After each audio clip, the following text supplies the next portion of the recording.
o tema da aula hoje, então, são as contribuições previdenciárias incidentes sobre a folha de salários e demais rendimentos do trabalho. Nós vamos ver várias contribuições, são as contribuições que, dizendo aí de maneira genérica, são devidas pela empresa. A matéria a gente acaba dividindo, essas contribuições a gente acaba dividindo em duas partes. Existem as contribuições que são das empresas e existem as contribuições que são, vamos assim dizer, dos empregados. Então, existe sempre esses dois lados nesse tipo de contribuição que é incidente sobre a folha de salários e demais rendimentos. Então, a primeira parte, a gente vai começar vendo as contribuições das empresas. Então, existem várias contribuições.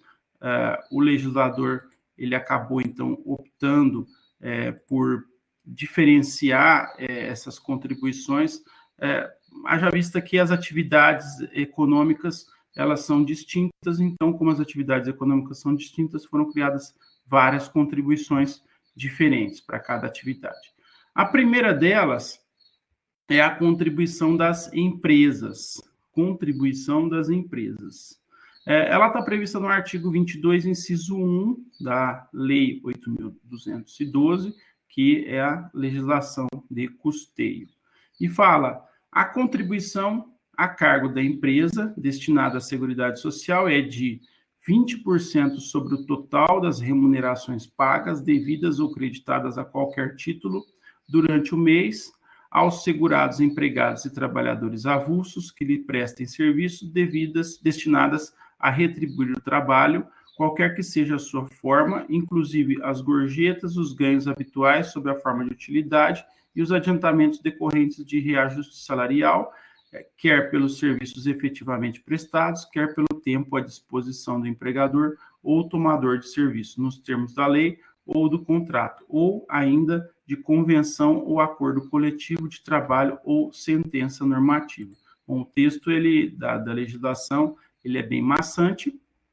Para a gente estudar essa contribuição, a gente vai analisar os temas que normalmente são analisados em direito tributário, que é fato gerador, sujeito ativo, sujeito passivo, base de cálculo, alíquota e vencimento. Então, todas as contribuições que nós vamos analisar hoje, nós vamos passar por esses itens. Essa contribuição é aquela contribuição que toda empresa paga sobre a folha de salários dos empregados. Então, se eu tenho uma empresa, a empresa ela contrata um empregado pela legislação da CLT, né, ela contrata um empregado, um seletista, e em razão de pagar o salário desse empregado, ela vai ter que fazer um recolhimento sobre essa folha de salários. O fato gerador, então, dessa contribuição é dever pagar ou creditar remuneração a qualquer título durante o mês aos empregados e trabalhadores avulsos. Então, eu comecei falando dos empregados, mas também os trabalhadores avulsos, né, em razão de ter trabalhadores avulsos, de pagar, acreditar ou dever pagar remuneração a trabalhador avulso, essa contribuição é paga. Então, nessa contribuição, vamos pensar sempre em segurado empregado e segurado trabalhador avulso.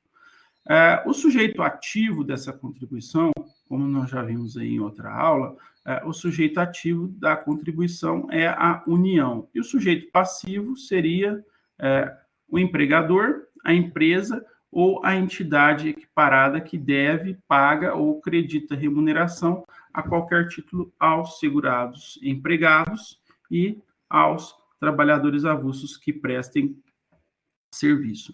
É uma das contribuições aí que tem maior incidência, que praticamente toda empresa que tenha um trabalhador empregado vai pagar esse tipo de contribuição.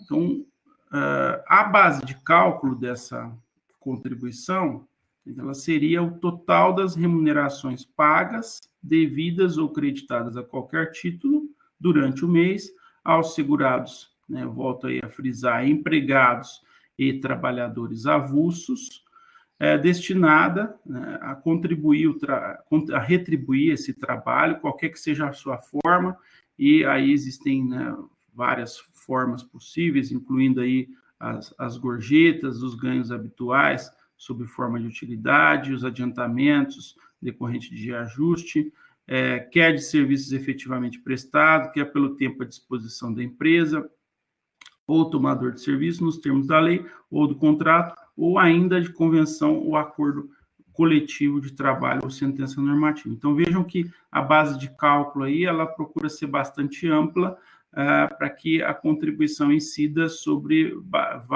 várias verbas. A alíquota dessa contribuição é de 20%.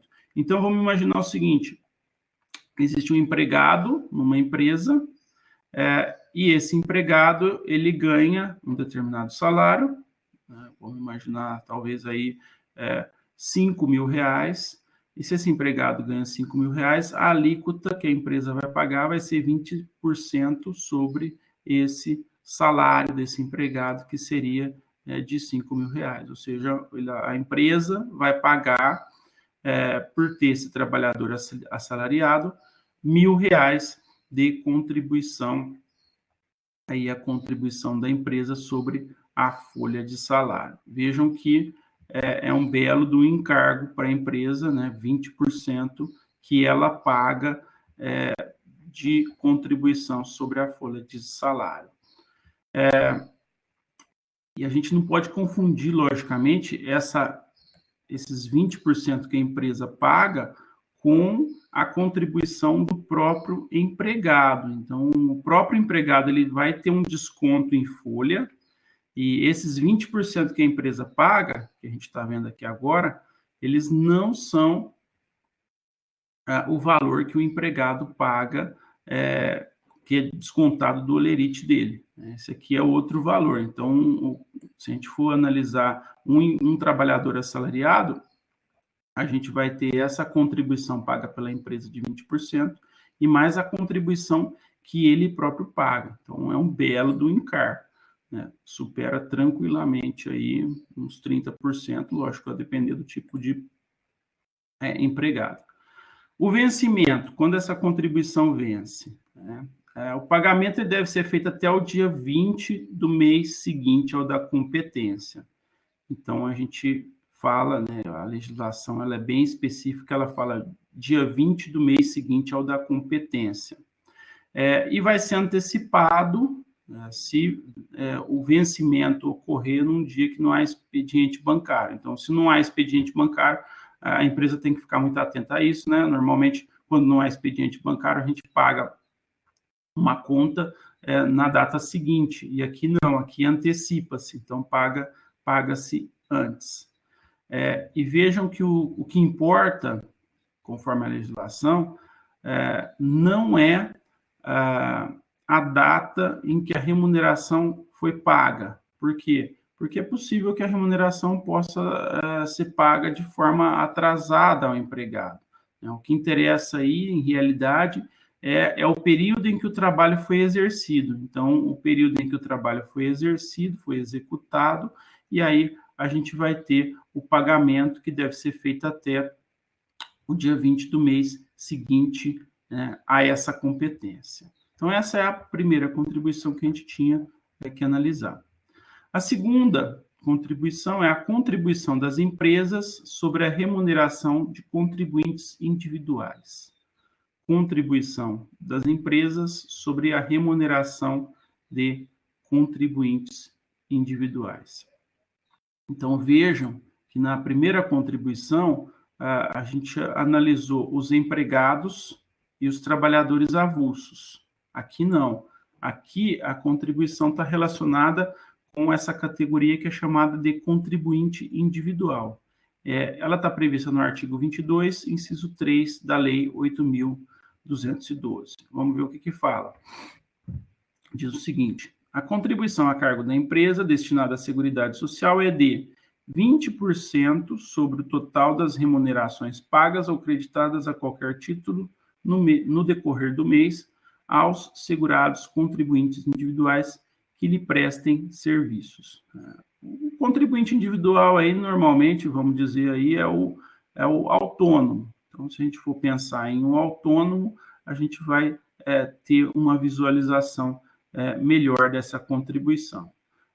O fato gerador dela, então, é pagar ou creditar a qualquer título remuneração a assegurado contribuinte individual. Então, significa o quê? Que a empresa ela vai estar pagando uma remuneração a um contribuinte individual. Então, esse contribuinte individual não é empregado da empresa, mas a empresa paga, por algum motivo, o trabalho de algum contribuinte individual, de algum autônomo.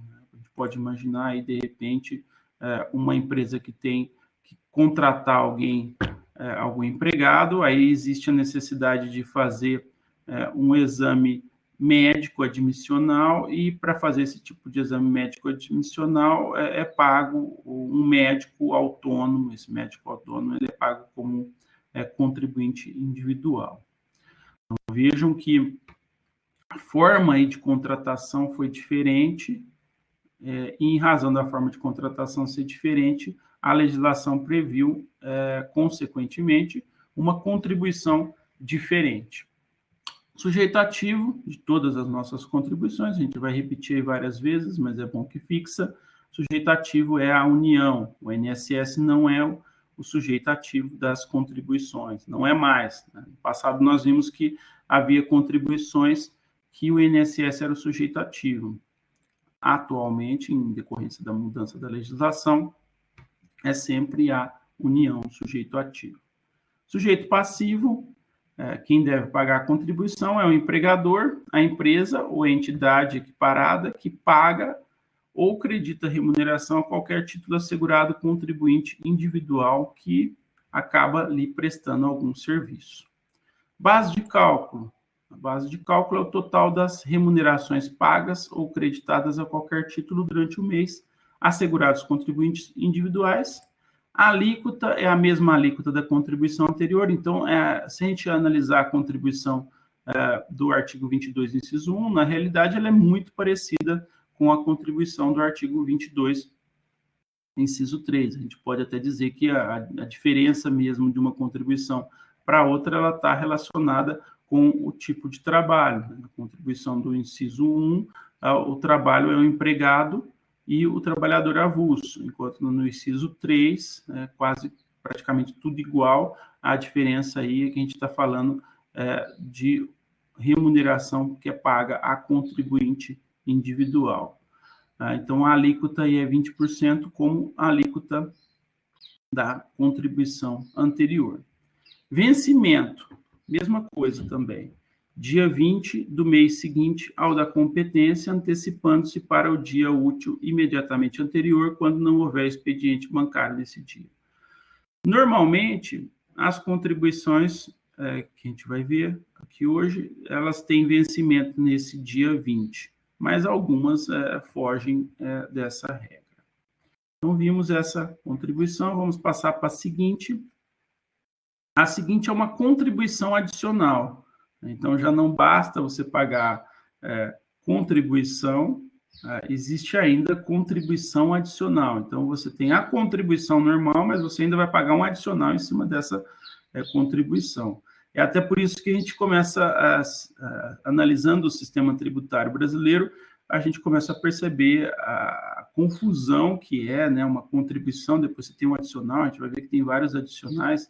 É por isso que realmente esse sistema tributário ele precisa de uma reforma. Então, a gente vai falar agora da contribuição adicional de 2,5% das instituições financeiras. Contribuição adicional de 2,5% das instituições financeiras. Então, o que acontece? Se a gente considerar as contribuições que nós vimos até agora, as dos incisos 1 e 3 do artigo 20, significa que sobre essa contribuição ainda há um adicional, né, uma contribuição adicional, cuja base de cálculo é exatamente esses tributos anteriores que eu já mencionei, né, dos incisos 1 e 3 do artigo 22. Então, existe uma contribuição adicional, e essa contribuição adicional vai ser paga por quem? Né? Em resumo, a gente poderia dizer que são pelas instituições financeiras, mas a legislação ela vai descrever isso, ela vai dizer que ela deve ser paga pelos bancos comerciais, bancos de investimento, bancos de desenvolvimento, caixas econômicas, sociedades de crédito, financiamento e investimentos, sociedade de crédito imobiliário, sociedades corretoras, distribuidoras de títulos e valores mobiliários, empresas de arrendamento mercantil, cooperativas de crédito, empresas de seguro privado e capitalização, agentes autônomos de seguros privados e de crédito, e entidades de previdência privada abertas e fechadas. Ou seja, o pagamento aí, ele é bastante abrangente. O sujeito passivo aí, ele vai pegar uma enormidade aí de instituições financeiras. Então, ele acaba descrevendo todas essas instituições. A contribuição, então, ela tem uma alíquota, que eu já mencionei, ela é uma alíquota de 2,5% sobre a referida base de cálculo. Então, se eu imaginar um funcionário de um banco, né, um empregado de um banco, significa que eu vou ter uma contribuição sobre a folha de 20%, mais um adicional de 2,5%. Ou seja, o banco, para ele ter um funcionário, ele precisa só de contribuição da parte dele pagar 22,5%, que é bastante. E em razão de ser um adicional, ele foi questionado, né? Então, houve questionamento judicial por parte aí das instituições financeiras sobre a constitucionalidade dessa contribuição. Mas a jurisprudência, ela entende que essa sobrecarga imposta às instituições financeiras, no que toca à contribuição previdenciária sobre as folhas de salário, não fere o princípio da isonomia tributária. Aliás, a matéria ela chegou ao STF, e o STF ele entendeu em repercussão geral, a gente tem aí um recurso, um RE, o RE é o 598572, e vai dizer que a previsão é constitucional, e fixou a seguinte tese: é constitucional a previsão legal de diferenciação de alíquotas em relação às contribuições previdenciárias incidentes sobre a folha de salário de instituições financeiras ou de entidades a elas legalmente equiparáveis após a edição da emenda constitucional número 20 de 98. Então, a gente não tem muito o que dizer, né? O banco ele não tem o que fazer, ele vai ter que pagar essa contribuição adicional de 2,5%, além dos 20% que ele já paga normalmente. Bom, dito isso, passamos para outra contribuição adicional. Então, mais uma situação aí que deixa o nosso sistema tributário bastante problemático. Essa é a contribuição adicional ao SAT, em razão do grau de risco da atividade preponderante. Contribuição adicional ao SAT, em razão do grau de risco da atividade preponderante. Essa contribuição está prevista no inciso 2 do artigo 22 da Lei 8.212. Então, inciso 2 do artigo 22 da Lei 8.212. Prevê o pagamento de contribuição destinada ao financiamento do benefício de aposentadoria especial e dos benefícios concedidos em razão do grau de incidência de incapacidade laborativa decorrente de riscos ambientais do trabalho. Então, existem especificamente, eu vou falar um pouquinho aí dessa aposentadoria especial. Então, existem determinados trabalhos em que a pessoa está exposta a gente pode resumir, uma insalubridade. Então, de repente, o trabalhador está num local onde há um ruído muito elevado, precisa de utilizar equipamento de proteção, e em razão desse ruído muito elevado, a atividade ela é considerada insalubre. E aí essa pessoa ela vai se aposentar antes do que seria o normal. Então, como ela vai se aposentar antes, eu preciso de um financiamento para essa aposentadoria antecipada.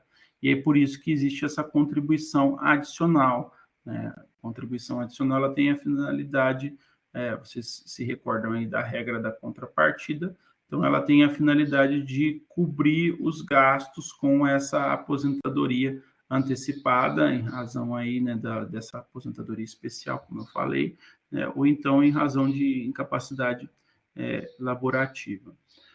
Essa contribuição, ela tem esse nome, né, conhecida como SAT, e o nome SAT é Seguro de Acidente do Trabalho.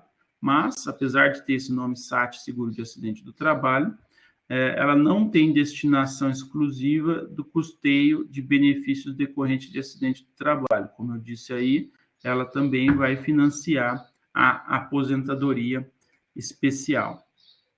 Qual que é o fato gerador? O fato gerador é pagar ou acreditar remuneração a segurados empregados ou trabalhadores avulsos. Vejam que a legislação ela é bem clara, ela é voltada para segurados empregados ou trabalhadores avulsos. Isso significa que não estão incluídos os contribuintes individuais. Então, contribuintes individuais estão fora desse adicional. Sujeito ativo, como sempre, união. Sujeito passivo, empresa ou entidade equiparada que paga remuneração a segurados empregados e trabalhadores avulsos. Base de cálculo. O total da remuneração paga ou creditada a segurados empregados ou trabalhadores avulsos no mês. E, como eu já falei, não se inclui a remuneração paga a contribuintes individuais, porque esses contribuintes eles não têm direito a benefícios por acidente do trabalho.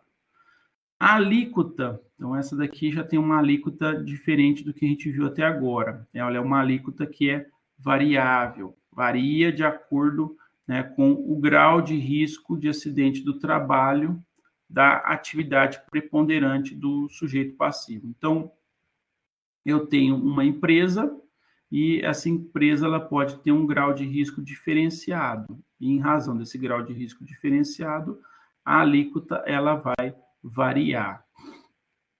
Então, eu tenho uma alíquota de 1% quando o risco for considerado leve, a alíquota vai ser de 2% quando o risco for considerado médio e de 3% quando o risco for considerado grave.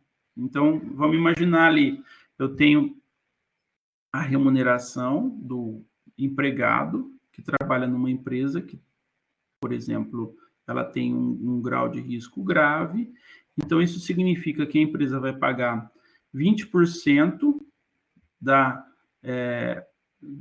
vai ter que pagar uma contribuição de 20% sobre a folha de pagamento, que a gente já viu, e sobre esses 20% a gente ainda tem mais 3%, porque a empresa está sendo considerada como grau de risco grave. Então, uma empresa aí vai pagar 23%. Sei lá, vamos imaginar aí talvez uma mineradora, né, como a gente viu ali o caso da Vale, né, talvez a Vale pague 23%, porque ela teria esse adicional. Então, aí vai depender de como foi classificado o grau de risco. E a gente tem aí o conceito, para chegar nisso, o conceito de atividade preponderante, que é um conceito que ele vai ser dado pelo Regulamento da Previdência Social, lá no artigo 202, parágrafo 3º. E o que significa isso? A atividade preponderante é a atividade que ocupa na empresa o maior número de segurados empregados e de trabalhadores avulsos. Então, imagina, a gente tem uma empresa, uma siderúrgica. A siderúrgica tem quantidade de trabalhadores que vão trabalhar efetivamente no processo de produção, mas ela também tem um departamento de administração, de recursos humanos e tem mais empregados ali. Aí eu tenho que ver qual que é a atividade da empresa que tem o maior número de segurados, empregados e trabalhadores avulsos, e a partir daí eu vou chegar à atividade preponderante. e essa informação, né, cabe à empresa fazer o enquadramento da sua atividade preponderante, né, no respectivo grau de risco. Isso é feito mensalmente, mas o INSS ele pode fazer a revisão desse autoenquadramento. E vejam, depois a gente tem ainda, né, para deixar a situação, né, um pouquinho mais fácil, né, como se já não fosse suficiente esse adicional, o decreto 6.042 de 2007, ele acrescentou o artigo 202A ao decreto 3.048 de 99.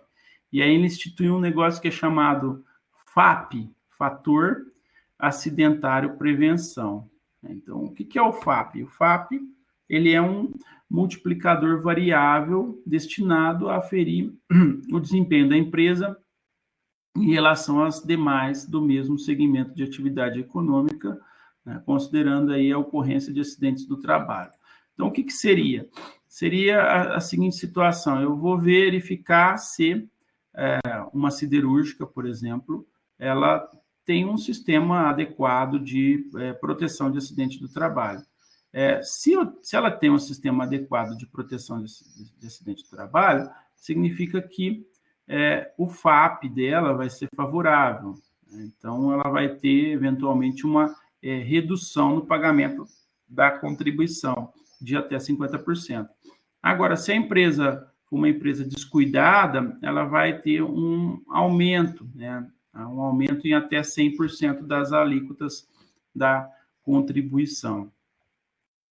Então, é feita uma comparação com as empresas ali do mesmo setor, e aí, a partir dessa comparação, se chega a esse fator acidentário de prevenção. Vejam que é bem complexo, né? Então, a gente tem um adicional, e aí, além do adicional, eu ainda tenho esse fator acidentário de prevenção, que vai ser esse multiplicador em cima do adicional. Então, imagine que a gente tem uma empresa que o grau de risco é elevado, que ela já paga um adicional de 3%, e se o FAP dela for ruim, significa que vai havendo um aumento de 100% das alíquotas. Então, seria como 20, em vez de ser 3%, seria 6%. E aí, se eu considerar que já tem 20% ali de alíquota da contribuição em si, sem o adicional, então, com adicional 3%, e mais ainda 100% em cima da alíquota da contribuição, ficaria 26% pago de contribuição pela empresa. A contribuição ao SAT, ela tem sido questionada judicialmente, né? Então, tem sido utilizado vários argumentos, né, para se questionar essa contribuição. Primeiro, fala-se que se trata de uma contribuição nova, né, ela deveria ter sido instituída por lei complementar. A definição de atividade preponderante, ela deveria ter sido dada por lei e não por decreto, porque se trata de uma imposição de obrigação. Outro argumento é que a classificação das atividades para fins do grau de risco é matéria que é reservada à lei. Contudo, esses argumentos todos que são levados pelas empresas, eles acabam sendo rechaçados, né? Isso inclusive pelo STF. Por fim, o vencimento dessa contribuição, ele segue a regra aí até o dia 20 do mês seguinte ao da competência, antecipando-se para o dia útil imediatamente anterior, quando não houver expediente bancário. E o último ponto aí, isso é importante a gente lembrar, essa contribuição, ela é paga em razão do enquadramento dessa atividade preponderante. Então, como eu falei, se eu estou numa siderurgia, a maioria do maior número aí dos segurados, empregados e trabalhadores avulsos trabalham com siderurgia, né, que é a atividade preponderante. Isso significa que todos os trabalhadores dessa empresa, todos, inclusive aqueles que trabalham ali no escritório, vão pagar esse adicional. Então, o adicional ele não vai ser pago somente por aqueles que atuam ali no setor produtivo. Esse adicional vai ser pago também por aqueles que atuam ali no escritório da empresa. Então, a gente passa agora a falar de outra contribuição, que é a contribuição adicional ao SAT sobre a remuneração de trabalhadores expostos a condições especiais. Então, vejam que essa contribuição aqui é diferente da contribuição anterior, apesar do nome ser parecido. A anterior era a contribuição adicional ao SAT em razão do grau de risco da atividade preponderante. Essa daqui agora é outra. Ela é contribuição adicional ao SAT sobre a remuneração de trabalhadores expostos a condições especiais. Vocês sabem que existe a possibilidade da aposentadoria especial, e essa aposentadoria especial ela vai ser, então, financiada com recursos provenientes da contribuição prevista no artigo 22, inciso 2 da Lei 8.212. Porém, quando eu penso no trabalhador em si, trabalhador que está ali exposto a determinada insalubridade, é necessário, então, um acréscimo de contribuição. Então, a gente tem um adicional ao SAT que é voltado especificamente para aquele trabalhador que está exercendo uma atividade especial. Então, aí um acréscimo de 12%, 9% ou 6%, conforme a atividade exercida pelo segurado a serviço da empresa, conforme essa atividade, ela permita a aposentadoria especial. Então, eu posso ter aposentadoria especial depois de 15 anos de trabalho, depois de 20 anos de trabalho ou depois de 25 anos de trabalho, melhor dizendo, de contribuição. Então, há atividades que com 15 anos de atividade, de exercício de profissão, a pessoa vai se aposentar. Então, eu imagino aí um mergulhador de profundidade. Mergulhador de profundidade seria aí 15 anos de trabalho, e essa pessoa já poderia se aposentar. Outros casos aí, 20 anos, e o mais comum dessa aposentadoria especial é o exercício de 25 anos de trabalho, pagando a contribuição, e aí a pessoa se aposentaria. Vejam o seguinte, esse caso aí de 25 anos, eu posso imaginar, e é bem comum, o grau de ruído. Então, se o ruído na empresa ele é muito elevado, a pessoa poderia se aposentar tendo 25 anos de contribuição. Então, se ela recolheu 25 anos naquela atividade com alto grau de ruído, ela poderia se aposentar. Então, existe esse adicional, esse acréscimo que eu falei, e ele está relacionado com o tempo aí, né? Ou seja, se a pessoa vai contribuir 15 anos, então o acréscimo é de 12%. Se ela vai contribuir 20 anos, o acréscimo é de 9%. E se ela vai contribuir 25 anos, o acréscimo é de 6%. Então, essa que é a contribuição, e essa contribuição ela só é paga pelo empregado que está nessa situação especial. Ela é diferente da contribuição anterior, porque a contribuição anterior ela é uma contribuição que ela é paga por todo mundo da empresa, vai depender do quadramento da empresa. O adicional anterior ele é pago se a empresa foi enquadrada em determinado grau de risco, todo mundo que trabalha na empresa vai pagar, independentemente de efetivamente ocorrer a exposição a um grau de risco. Então, o funcionário que está lá no RH vai pagar conforme o enquadramento da empresa. Aqui não, nessa contribuição, que é adicional ao SAT sobre remuneração de trabalhadores expostos a condição especial, nessa contribuição somente vai pagar o adicional aqueles que estão efetivamente expostos à situação aí, à atividade que é considerada especial. Então, o fator gerador dela é pagar ou creditar remuneração a segurados, empregados ou trabalhadores avulsos, e e, lógico, esses segurados ou trabalhadores avulsos têm que estar em situação aí, de trabalho especial. Sujeito ativo é sempre a União, sujeito passivo é a empresa ou entidade equiparada que paga a remuneração a segurados, empregados e trabalhadores avulsos. Base de cálculo. A base de cálculo, o total da remuneração paga ou creditada exclusivamente a segurados sujeitos a contribuições especiais que prejudiquem a saúde ou a integridade. Então, aqui na base de cálculo, ela fica específica porque vai dizer que somente vai ser devida em relação àqueles segurados sujeitos a condições especiais que prejudiquem a saúde ou a integridade. Então, não é qualquer trabalhador que vai pagar, né?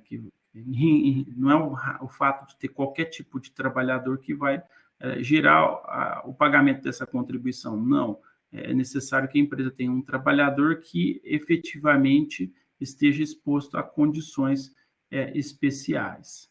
As alíquotas, como eu já mencionei aí, elas vão variar conforme a atividade do segurado. Então, vai depender se a concessão da aposentadoria especial depende de 15, 20 ou 25 anos de contribuição. O vencimento, regra geral, né, dia 20 do mês seguinte ao da competência, antecipando-se para o dia útil imediatamente anterior, quando não houver expediente bancário nesse dia. Essa contribuição também foi questionada, né, já foi questionada em processos judiciais, né, mas o STF considera constitucional a contribuição do artigo 22, inciso 2 da Lei 8.212.